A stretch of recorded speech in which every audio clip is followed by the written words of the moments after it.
Hello students, आज हम लोग जो ऑलरेडी हम लोग सिलेबस कवर कर चुके हैं उसको थोड़ा सा रिवाइज कर लेते हैं या फिर बोल सकते हैं कि रिकैप कर लेते हैं।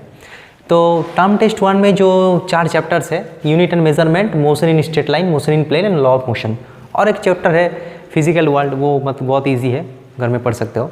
तो यूनिट और मेजरमेंट का जो वीडियो है वो हमने ऑलरेडी शेयर कर दिया है। तो हम लोग मोशन इन स्ट्रेट लाइन इसको थोड़ा सा रिकैप कर लेते हैं कि उसमें क्या क्या चीज़ है ये सब। तो ये सब बेसिक कुछ चीज़ है जो ऑलरेडी तुमको पता है क्लास 9-10 से। जो नया चीज़ है उसके बारे में हम लोग बात करेंगे। तो यहाँ पे पहला बात आती है कि डिस्टेंस क्या है। डिस्टेंस मतलब जब कोई बॉडी एक जगह से दूसरे जगह जाते हैं तो जो डिस्टेंस ट्रेवल करते हैं, डिस्टेंस कवर करते हैं, वो ये distance covered, total distance covered. Displacement क्या है? डिस्प्लेसमेंट मतलब इनिशियल और फाइनल पॉइंट के बीच में शॉर्टेज डिस्टेंस। ठीक है, डिस्प्लेसमेंट क्या होता है? Shortage distance between initial and final point. और डिस्प्लेसमेंट जो होता है वो हमेशा क्या होता है? डिस्टेंस के छोटा और इक्वल होता है। ठीक है, डिस्प्लेसमेंट और डिस्टेंस अलग अलग होता है, दोनों का वैल्यू सेम तभी होता है जब कोई बॉडी स्ट्रेट लाइन में मूव करता है। ठीक है, नेक्स्ट है स्पीड। स्पीड मतलब rate of change of distance. Distance कितना तेजी से बदल रहा है उसे स्पीड कहते हैं। Distance by time. स्पीड दो तरह के हम लोग करते हैं, एक तो है एवरेज स्पीड और एक इंस्टेंटेनियस स्पीड। एवरेज स्पीड का मतलब क्या होता है? जिसमें हम लोग को मतलब पूरा जानने का इन्फॉर्मेशन नहीं होता है, इनिशियल पॉइंट और फाइनल पॉइंट में क्या हो रहा है वही हम लोग इन्फॉर्मेशन मिलता है। मतलब total distance by total time, delta S by delta T, change in distance by change in time. So average का फॉर्मूला क्या होता है? Total distance by total time. वो कहाँ पे, ऐसा भी हो सकता है, मान लेते हैं कि यहाँ से 50 किलोमीटर दूर किस जगह पे जा रहे हैं और टोटल टाइम लगा 2 घंटा। तो ये जो एक जगह से दूसरी जगह जा रहे हैं, बीच में अगर किसी वक्त वो बहुत तेज़ी से गया, उसके बाद किसी वक्त बहुत स्लो गया, तो उसका इन्फॉर्मेशन हमको नहीं मिलेगा। हमको मिलेगा कि टोटल कितना डिस्टेंस जा रहा है, टोटल कितना टाइम, मतलब एक एवरेज मिल रहा है। ठीक है, so delta S by delta T, average velocity, average speed, total distance by total time. Instantaneous speed क्या होता है? इंस्टेंटेनियस स्पीड मतलब हर एक पॉइंट का इन्फॉर्मेशन हम लोगों को अगर चाहिए पूरा जानने के अंदर, t=5 सेकेंड में वो किस हाल में था। कभी कभी क्या होता है, इंस्टेंटेनियस स्पीड की भी ज़रूरत होता है, वो हम लोग पहले ही बात कर चुके हैं। तो वो क्या होता है? dv/dt, मतलब उसको डिफरेंशिएट करना पड़ेगा with respect to time. Differentiate हम ऑलरेडी सीख चुके हैं। तो कोई भी वेलोसिटी अगर टाइम के साथ साथ, नॉट वेलोसिटी, यहाँ पे स्पीड क्या होता है? टाइम के साथ साथ उसमें कितना बदलाव आता है डिस्प्लेसमेंट में, वो वेलोसिटी है। और डिस्टेंस में कितना बदलाव आता है वो क्या है? इंस्टेंटेनियस स्पीड है। और क्या है वेलोसिटी? वेलोसिटी मतलब डिस्प्लेसमेंट बाय टाइम। डिस्प्लेसमेंट कितना तेज़ी से बदल रहा है वो है वेलोसिटी। वेलोसिटी 2 टाइप का हम लोग पढ़ते हैं, एक तो है एवरेज वेलोसिटी, एक इंस्टेंटेनियस वेलोसिटी। एवरेज वेलोसिटी मतलब total displacement by total time. Okay, change in displacement by change in time, delta S by delta T. Delta means change and D S by D T means differentiation. Instantaneous मतलब कोई एक particular time में उसका velocity कितना है, तो वो क्या होगा? Rate of change of displacement at a particular point. तो इसे हम लोग क्या कहते हैं? D S by D T. ठीक है, अब आता है एक्सेलरेशन। एक्सेलरेशन में क्या होता है? Velocity by time. वेलोसिटी कितना तेजी से बदल रहा है वो है एक्सेलरेशन। एक्सेलरेशन का फॉर्मूला क्या होता है? dv/dt। ये तो इंस्टेंटेनियस हुआ। एवरेज अगर निकालेंगे तो क्या होगा? एवरेज निकालेंगे तो क्या होगा? Delta v bye delta T, total change in velocity bye total time. ठीक है, बीच में कैसे ज़्यादा चेंज हुआ कि कम चेंज हुआ वो नहीं पता चलेगा, total change bye total time. और अगर हम लोग बीच में हर एक पॉइंट का इन्फॉर्मेशन चाहिए तो उसके लिए क्या करना पड़ेगा? इंस्टेंटेनियस। इंस्टेंट का मतलब क्या है? तो कोई एक पर्टिकुलर टाइम में। ठीक है, अब हम लोग थोड़ा सा ग्राफ देख लेते हैं कि ग्राफिकली ये सब चीज़ का मीनिंग क्या होता है।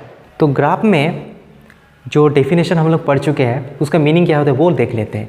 पहला है डिस्टेंस टाइम ग्राफ या फिर डिस्प्लेसमेंट टाइम ग्राफ। ठीक है, क्योंकि हम लोग मोशन इन स्ट्रेट लाइन पढ़ रहे हैं तो मोशन इन स्ट्रेट लाइन के लिए क्या होता है? डिस्टेंस और डिस्प्लेसमेंट दोनों का ही वैल्यू क्या होता है? सेम होता है। स्पीड और वेलोसिटी दोनों का ही वैल्यू क्या होता है? सेम होता है, only in the case of straight line motion. तो डिस्टेंस टाइम ग्राफ और we can say displacement time graph, ये जो ग्राफ होता है उसका अगर हम लोग स्लोप निकालेंगे तो हम लोग को क्या मिल जाएगा? वेलोसिटी या फिर स्पीड मिल जाएगा। Okay, v = ds/dt। Okay, ds/dt मतलब एस को डिफरेंशिएट करना पड़ेगा। तो डिफरेंशिएशन का दूसरा मीनिंग क्या होता है वो तो हम लोग पहले ही पता है ना। क्या पता है कि डिफरेंशिएशन मतलब क्या होता है? स्लोप निकालना है, हम लोग बात कर चुके हैं। वेलोसिटी टाइम जो ग्राफ है उसका अगर स्लोप निकालेंगे तो क्या निकल जाएगा? एक्सेलरेशन निकल गया। एक्सेलरेशन का फॉर्मूला क्या होता है? dv/dt। तो वी को डिफरेंशिएट करने से ए आता है, तो डिफरेंशिएट का दूसरा मीनिंग क्या है, ग्राफिकली स्लोप निकालना। तो वी टी ग्राफ का स्लोप निकालेंगे तो एक्सेलरेशन निकल जाएगा। और वेलोसिटी को इंटीग्रेट करने से क्या होता है, डिस्टेंस आता है। देखो डिस्टेंस को डिफरेंशिएट करने से वेलोसिटी आता है, वेलोसिटी को इंटीग्रेट करने से डिस्टेंस वापस आ जाता है। तो अगर वेलोसिटी को इंटीग्रेशन करने से डिस्टेंस आता है तो वेलोसिटी टाइम ग्राफिकली क्या होगा, उसका एरिया निकालना पड़ेगा। तो एरिया ऑफ द कर्व निकालेंगे तो क्या हो जाएगा, डिस्प्लेसमेंट निकल जाएगा। कौन सा कर्व, वेलोसिटी टाइम ग्राफ। और एक्सेलरेशन टाइम ग्राफ का अगर एरिया निकालेंगे तो क्या हो जाएगा, वेलोसिटी निकल जाएगा, क्योंकि वेलोसिटी को डिफरेंशिएट करने से एक्सेलरेशन मिलता है और एक्सेलरेशन को इंटीग्रेट करने से क्या मिलता है, वापस वेलोसिटी मिल जाता है। तो एक्सेलरेशन टाइम ग्राफ को इंटीग्रेट करना पड़ेगा। ग्राफिकली इंटीग्रेशन का मीनिंग क्या होता है, एरिया निकालना, तो एरिया निकाल देंगे। तो ये हो गया इसका कंप्लीट सेटअप की जो क्वांटिटी होता है वो इक्वेशन वाइज हम लोग कैलकुलेट करना है तो डिफरेंशिएट कर देंगे, इंटीग्रेशन कर देंगे। अगर ग्राफिकली कैलकुलेट करना है तो ये सब चीज़ हम लोगों को फॉलो करना है। यहाँ पे न्यूमेरिकल आ सकता है। अब motion in 2 dimension, motion in a plane हम बोल सकते हैं, उसके बारे में थोड़ा सा बात कर लेते हैं। उसमें क्या था, पहले है वेक्टर्स। तो वेक्टर किसे कहा जाता है, जिसका मैग्नीट्यूड और डायरेक्शन होता है और जो कुछ स्पेसिफिक रूल द्वारा ऐड किया जाता है। हम लोग नॉर्मल एल्जेब्रिकल रूल में उसको ऐड नहीं कर सकते हैं, उसका कुछ स्पेसिफिक रूल होता है, उसे हम लोग क्या कहते हैं, वेक्टर। करंट एक ऐसा क्वांटिटी है जिसका मैग्नीट्यूड और डायरेक्शन है, फिर भी वो स्केलर क्वांटिटी है, क्योंकि वो vector rule of addition follow नहीं करता है। बहुत ही इंपॉर्टेंट है, एक्सेप्शन। तो वेक्टर क्या होता है, वेक्टर से जितना मैग्नीट्यूड होता है, डायरेक्शन होता है। एक वेक्टर को कैसे लिखा जाता है, एक वेक्टर को 2 चीज़ होता है, एक तो है उसका मैग्नीट्यूड, मतलब उसका स्ट्रेंथ कितना है, और यहाँ पे एक यूनिट वेक्टर दिया जाता है जो कि डिटरमाइन करता है उसका डायरेक्शंस। एक मैग्नीट्यूड, एक डायरेक्शंस। यूनिट वेक्टर क्या होता है, यूनिट वेक्टर का डायरेक्शन होता है, मैग्नीट्यूड कितना होता है, 1 होता है। ठीक है, यूनिट वेक्टर नाम इसीलिए है कि उसकी मैग्नीट्यूड 1 होता है। मतलब कोई भी यूनिट वेक्टर लो, उसका अगर मैग्नीट्यूड लेंगे तो सिर्फ 1 मिलेगा। और यूनिट वेक्टर का सर में क्या लगाया जाता है, कैप लगाया जाता है, और नॉर्मल वेक्टर में एरो दिया जाता है। तो एरो और कैप दोनों एक ही चीज़ है, दोनों ही डिटरमाइन करता है कि ये वेक्टर क्वांटिटी है, नॉर्मल क्वांटिटी नहीं है। लेकिन इसको अलग से दिया गया है क्योंकि हम लोग पहचान सके कि यूनिट वेक्टर्स है। ठीक है, उसका मैग्नीट्यूड क्या होता है, 1। तो हम लोगों के पास 3 एक्सिस होता है, frame of reference X Y Z, एवं तीनों एक्सिस के रेस्पेक्ट में लगने वाला जो यूनिट वेक्टर है आई हैट, जे हैट और के हैट होता है। ठीक है, अब आता है कि एडिशन, हम लोग 2 वेक्टर को कैसे जोड़ सकते हैं। नॉर्मल अलजेब्रा से तो नहीं जोड़ सकते, उसके लिए कुछ स्पेसिफिक रूल है। एक तो है ट्रायंगल रूल, ऐसे पैरेललोग्राम रूल्स। ट्रायंगल रूल्स क्या कहता है, ट्रायंगल रूल कहता है कि अगर एक ट्रायंगल का 2 साइड में 2 वेक्टर फिट कर देंगे, पहला वेक्टर की इधर, पहला वेक्टर को इधर, कैसे, कॉन्सिक्यूटिव, मतलब एक के साथ एक। नेक्स्ट मतलब इसका जो हेड होगा उसका टेल इसके साथ मीट करेगा, सीरीज कनेक्शन के जैसा। समझ में आ गया। इसे जो एरो होता है इसको हेड कहते हैं और यहाँ पे टेल कहते हैं। तो ए वेक्टर्स और बी वेक्टर्स अगर हम लोग बैठा देंगे उसको, तो जो थर्ड साइड बचा हुआ रहेगा वो अपोजिट साइड में लेंगे तो वो दोनों का एडिशन होगा। तीनों साइड में 2 साइड को 2 वेक्टर से रिप्रेजेंट करेंगे, तो थर्ड साइड क्या रिप्रेजेंट करेगा, टेकिंग इन ऑपोजिट डायरेक्शन, उसका रिजल्टेंट। पैरेललोग्राम लॉ में क्या है, पैरेललोग्राम लॉ में है कि 2 वेक्टर को अगर पैरेललोग्राम के 2 एडजेसेंट साइड में ले लेंगे तो उसका जो डायगोनल है वो रिजल्टेंट देगा। रिजल्टेंट का मैग्नीट्यूड क्या होता है, अगर ए और बी को ऐड कर रहे हैं तो रिजल्टेंट का जो मैग्नीट्यूड होता है वो क्या होता है, A square B square 2ab cos theta. Magnitude of the first square second square 2 into first into second cos theta. यहाँ पे माइनस साइन नहीं होता, यहाँ पे सिर्फ हम लोग मैग्नीट्यूड लेके काम कर रहे हैं, उसका रूट करेंगे तो यहाँ पे रिजल्टेंट का वैल्यू निकल जाएगा। Theta is the angle between A and B, A और बी के बीच में एंगल्स, जो 2 वेक्टर को हम लोग ऐड कर रहे हैं उसके बीच का एंगल। जो डायरेक्शन कैसे निकालेंगे, मतलब जो वेक्टर बनेगा वो कहाँ पे जाएगा, वो tan alpha equals to B sine theta by A plus B cos theta. B मतलब सेकेंड वेक्टर, ए मतलब फर्स्ट वेक्टर। ठीक है, अगर हम लोग अल्फा इसके साथ लेंगे तो ए की जगह बी की जगह ए आ जाएगा। ठीक है, यहाँ पे याद रखना चाहिए जो अल्फा जो एंगल हम लोग ले रहे हैं, मतलब डायरेक्शन, वो हमेशा फर्स्ट के साथ ले रहे हैं। तो इसके साथ भी ले सकते हैं तो ये फर्स्ट वेक्टर बन जाएगा। ठीक है, तो इसमें मतलब क्या है, tan ऑफ अल्फा मतलब tan angle making by the resultant with the first vector equals to second vector sine theta by first vector plus second vector cos theta. Memorise नहीं करना है, उसको समझना है। सब्सट्रैक्शन क्या होता है, सब्सट्रैक्शन में कोई स्पेशल रूल नहीं होते। सब्सट्रैक्शन मतलब एडिशन ही है। 5 + 2, 5 - 2 करने का मतलब है 5 + और -2, ऐसे वेक्टर में होता है। ए और -b कैसे करेंगे, हम लोग क्या करेंगे, ए के साथ -b वेक्टर को जोड़ कर देंगे। बी वेक्टर अगर हमारे पास है तो -b वेक्टर कैसे निकलेगा, उसको सिर्फ उल्टा कर देना है। बी और माइनस बी वेक्टर में क्या अंतर है, दोनों का मैग्नीट्यूड सेम है, इसका लेंथ क्या है सेम है, लेकिन उसका सेंस अलग है, ऑपोजिट है, तो माइनस बी। अब ए और माइनस बी को नॉर्मल रूल से जोड़ देंगे, ठीक है, तो ये हो गया वेक्टर एडिशन और सब्सट्रैक्शन। अब देख लेते हैं वेक्टर प्रोडक्ट के बारे में। तो वेक्टर प्रोडक्ट को दो तरीके से हम लोग क्लासीफाई कर सकते हैं। नॉर्मली हम लोग एल्जेब्रा में प्रोडक्ट मतलब डॉट और क्रॉस का कुछ अलग मीनिंग नहीं होता है, 2.3 और 2×3 दोनों ही 6 होता है, लेकिन यहाँ पे डॉट और क्रॉस का अलग अलग मीनिंग होता है। जब दोनों वेक्टर के बीच में हम लोग डॉट लगाएंगे तो उसका अलग मीनिंग होता है, क्रॉस लगाने से अलग मीनिंग होता है। और इसका और एक नाम है डॉट और स्केलर प्रोडक्ट, मतलब डॉट जब लगाएंगे दोनों वेक्टर के बीच तो आंसर में क्या आएगा, स्केलर आएगा। मतलब वेक्टर को हम लोग दो तरीके गुना कर सकता है, अगर बीच में डॉट लगाएंगे, डॉट लेके गुना करेंगे तो आंसर में स्केलर आएगा, और क्रॉस लेके गुना करेंगे तो आंसर में वेक्टर आएगा। इसीलिए इसका नाम है क्रॉस प्रोडक्ट और वेक्टर प्रोडक्ट, इसका नाम है डॉट प्रोडक्ट। इसका फॉर्मूला क्या है, डेफिनेशन ए डॉट बी कुछ ए बी कॉस थीटा, इसका है ए क्रॉस बी कुछ A B sine theta into N hat. यहाँ पे एन एट दिया गया है क्योंकि ये वेक्टर्स है, यहाँ पे क्योंकि ये स्केलर है तो इसको डायरेक्शन देने की जरूरत नहीं है। क्रॉस प्रोडक्ट जब होता है तो वो क्या होता है, आंसर में वेक्टर आता है, तो वेक्टर का मैग्नीट्यूड कितना है, ए बी साइन थीटा, और उसका डायरेक्शन क्या होता है, डायरेक्शन बहुत ही इंपॉर्टेंट है क्योंकि ये पूरा फिजिक्स में हर जगह पर लगेगा। वो क्या है, ए क्रॉस बी हम लोग कैसे निकालेंगे, दो तरीके से निकाल सकते हैं। एक तो है आप एक काम कर सकते हो कि फर्स्ट वेक्टर के अलॉन्ग हम लोग क्या करेंगे, फर्स्ट वेक्टर के अलॉन्ग फिंगर्स रखेंगे, राइट साइड का सब फिंगर्स को लिखेंगे और उसको सेकेंड वेक्टर के अलॉन्ग घुमाएंगे। फर्स्ट वेक्टर के सेकेंड वेक्टर तक घुमाएंगे तो जो थंब है उसका डायरेक्शन होगा ए क्रॉस बी। जैसे कि अगर ए है और ए बी है तो ए क्रॉस बी कैसा होगा, place all of your fingers along first vector A and moves and fold it along B and thumb will give you the A cross B. और हम लोग एक काम कर सकते हैं, एक स्क्रू को घुमाएंगे, ए से बी तक स्क्रू घुमाएंगे तो वो क्या हो जाएगा, वो इधर आ जाएगा, इसीलिए ए क्रॉस बी का डायरेक्शन इधर होगा। अगर बी क्रॉस बी करेंगे तो क्या होगा, स्क्रू घुमाओ अंदर जाएगा, या फिर हम लोग ए रूल भी लगा सकते हैं, तो दोनों रूल हम लगा सकते हैं। Dot product of two perpendicular vector zero होता है, दोनों परपेंडिकुलर वेक्टर अगर रहेगा तो उसको डॉट प्रोडक्ट करने से जीरो होता है, क्योंकि परपेंडिकुलर मतलब थीटा 90, तो 90 बटाने से क्या होगा, जीरो होगा। तो जब भी किसी क्वेश्चन में दिया रहेगा कि prove that this two vectors are perpendicular to each others, तो हम लोग क्या करेंगे, डॉट प्रोडक्ट ले लेंगे, अगर जीरो होगा तो बोल देंगे कि ये परपेंडिकुलर है। अगर हम लोग को दो वेक्टर को पैरेलल प्रूव करना है तो हम लोग क्रॉस प्रोडक्ट लेंगे, और अगर आंसर जीरो में आ जाएगा तो हम लोग बोल देंगे कि वो जीरो है, क्योंकि वहाँ पे थीटा आएंगे, थीटा क्या है, जीरो है। ठीक है, तो ये दो चीज़ बहुत काम में आता है। और यूनिट वेक्टर क्या होता है वो पहले ही बोल चुके हैं, जिसका मैग्नीट्यूड 1 होता है। एक वेक्टर को हम लोग something into head, something into Z और समथिंग इंटू कैट ऐसे फॉर्म में लिख सकते हैं। ठीक है, तो ये जो वेक्टर है ए कॉस अल्फा इंटू आई हेड ऑलरेडी हम लोग पढ़ चुके हैं, ए कॉस बीटा इंटू जेड, ए कॉस बीटा गामा हेड, ऐसे हम लोग किसी भी वेक्टर को एक्सप्रेस कर सकते हैं।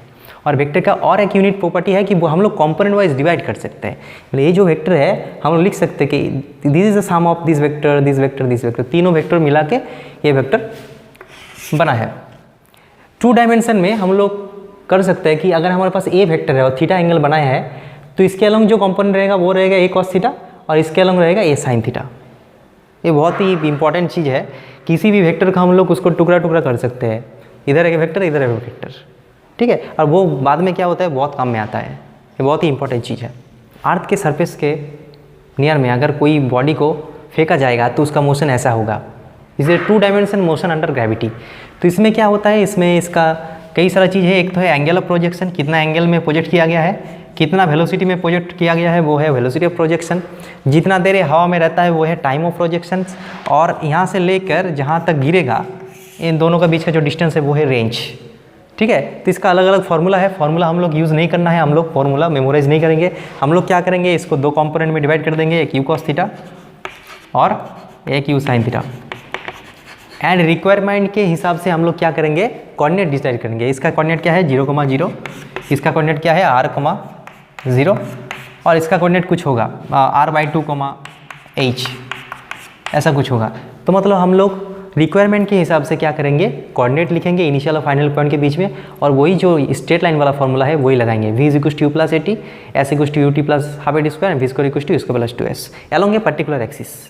हम एक्स एक्सिस के अलॉन्ग लगाएंगे या फिर वाई एक्सिस के अलॉन्ग लगाएंगे, ऐसे हम लोग रिक्वायरमेंट के हिसाब से लगाएंगे। इसका कोई फॉर्मूला हम लोग मेमोराइज नहीं करना है। तो इसका टेक्निक क्या है, first choose the axis, okay, write down the coordinates of initial and final points, decide which is initial and final point, and according to the situations write the equations in any particular direction, either along x axis or y axis, and we will get the results. So this is projectile motions. अब हम लोग बात कर लेते हैं Newton's law के बारे में। न्यूटन्स का 3 जो लॉ है, पहला लॉ जो है वो सभी को पता है, इसका मैथमेटिकली फॉर्म क्या है, अगर किसी बॉडी में एक्सेलरेशन नहीं है, a इक्वल्स टू 0 है, तो f is also equals to 0। ठीक है, अगर किसी जगह पे एक्सेलरेशन नहीं दिख रहा है, मतलब उसके ऊपर नेट फोर्स 0 लग रहा है, या फिर किसी के ऊपर नेट फोर्स 0 लगेगा, तो हम लोग श्योर है कि उसका एक्सेलरेशन भी 0 हो गया है। फर्स्ट लॉ, बाहर से डिस्टर्ब नहीं करेंगे तो किसी का कुछ सिचुएशन में बदलाव नहीं आएगा। सिचुएशन में जो बदलाव होता है वो किसके ऊपर डिपेंड करता है, इसके ऊपर। सेकेंड लॉ क्या है, a अगर नॉट इक्वल्स टू 0 होगा तो a भी नॉट इक्वल्स टू 0 होगा। जहाँ पे फोर्स रहेगा वहाँ पे ही एक्सेलरेशन भी रहेगा। दोनों के बीच में रिलेशन क्या है, a इक्वल्स टू m है। और थर्ड लॉ क्या है, every action have a equal and opposite reaction. Second body first के ऊपर जितना फोर्स लगाएगा, फर्स्ट सेकंड के ऊपर उतना ही फोर्स लगाएगा। ठीक है, तो ये 3 लॉ दिखने में तो 3 लॉ है, लेकिन इसमें कई सारा एप्लीकेशन है। हम लोग कई सारा प्रॉब्लम्स इसके ऊपर सॉल्व कर सकते हैं। जहाँ पे एक्सेलरेशन नहीं रहेगा वहाँ पे हम लोग ये लगाएंगे, जहाँ पे एक्सेलरेशन रहेगा वहाँ पे हम लोग ये लगाएंगे। इसको लगा के हम लोग कई सारा प्रॉब्लम सॉल्व कर सकते हैं। और एक यहाँ पे इंपॉर्टेंट चीज़ है फ्रिक्शंस। ठीक है, तो फ्रिक्शन के बारे में हम लोग ऑलरेडी बात कर चुके हैं कि फ्रिक्शन 2 तरीके होते हैं, एक तो स्टैटिक फ्रिक्शन, एक काइनेटिक फ्रिक्शन। स्टैटिक फ्रिक्शन का कोई पर्टिकुलर वैल्यू नहीं होता है, वो 0 से मैक्सिमम लेवल तक जा सकता है, उसके बीच में वेरी कर सकता है। जैसे जैसे एक्सटर्नल फोर्स लगेगा फ्रिक्शन भी चेंज हो जाता है। इसके लिए फ्रिक्शन वाला जो वीडियो है मैंने अच्छे से समझाया, उसको थोड़ा सा देखना पड़ेगा। ठीक है, और जो काइनेटिक फ्रिक्शन होता है वो कांस्टेंट होता है, वो चेंज नहीं होता है। और फ्रिक्शन का वैल्यू क्या होता है, mu multiplied by n normal reactions. और वो क्या करता है, हमेशा रिलेटिव मोशन को अपोज करता है। तो जहाँ पे रिलेटिव मोशन होगा उसका अपोजिट डायरेक्शन में फ्रिक्शन लगेगा। तो जब हम लोग न्यूमेरिकल प्रॉब्लम सॉल्व करेंगे तो हम लोग को क्या बनाना पड़ता है, फ्री बॉडी डायग्राम। मतलब ईच एंड एवरी बॉडी को अलग से देखना पड़ता है कि उसके ऊपर कितना फोर्स लगता है। जो भी फोर्स लगेगा हम लोग लिस्ट बनाएंगे, उसके बाद ये दोनों लॉ के बीच में कोई भी एक लॉ लगाएंगे अंडर सुटेबल कंडीशंस, जो भी मतलब सुटेबल होगा। और अगर वहाँ पे ए भी इंक्लूड करना पड़ेगा तो कर सकते हैं। अगर म्यू नहीं दिया है तो हम लोग क्या मानेंगे, वहाँ पे सरफेस स्मूथ है, मतलब उसका म्यू का कुछ वैल्यू नहीं है। अगर दिया रहेगा तो मतलब वो रफ है, मतलब उसमें फ्रिक्शनल फोर्स आएगा और फ्रिक्शनल फोर्स का वैल्यू हम लोग लिखेंगे। वो हमेशा क्या होगा, रिलेटिव मोशन का अपोजिट होगा। ठीक है, इसको याद रखना है। और बाकी सब नॉर्मल रिएक्शन फोर्स होता है, contact force, non contact force, काफ़ी सारा चीज़ जो है उसको थोड़ा सा देखना पड़ेगा। इसके ऊपर कई सारा न्यूमेरिकल्स प्रॉब्लम भी करना है, ये बहुत ही इंपॉर्टेंट चीज़ है। ठीक है, टाइम की वजह से हम लोग उतना न्यूमेरिकल नहीं कर पाए थे, लेकिन हम लोग कुछ न्यूमेरिकल्स ग्रुप में भेजेंगे, उसको थोड़ा सा देख लेना। ठीक है, so this is all about term test 1 recap.